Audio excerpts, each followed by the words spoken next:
হয় সেটা হচ্ছে পলায়ন বা ডিসার্শন। আপনি যখন আপনার কর্মস্থলে একটানা দীর্ঘ 60 দিন বা তার বেশি অনুপস্থিত থাকবেন এবং সেটা যদি অনুমোদিত হয় তাহলে কিন্তু আপনার নামে বিভাগীয় মামলা চালু করা যাবে।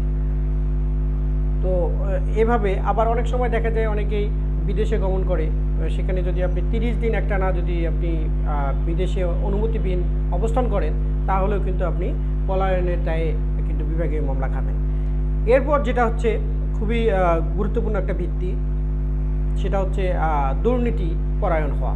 যদি আপনি দুর্নীতি পরায়ণ হন বা আপনার নামে যদি দুর্নীতির কোনো ধরনের কারণ থেকে থাকে বা সঠিক কোনো তথ্য থেকে থাকে, তাহলে কিন্তু আপনার নামে কিন্তু দুর্নীতির দায়ে কিন্তু আপনি কিন্তু দোষী সাব্যস্ত হয়ে আপনি কিন্তু বিভাগীয় মামলা প্রাপ্ত হবেন এবং আপনার যে জীবন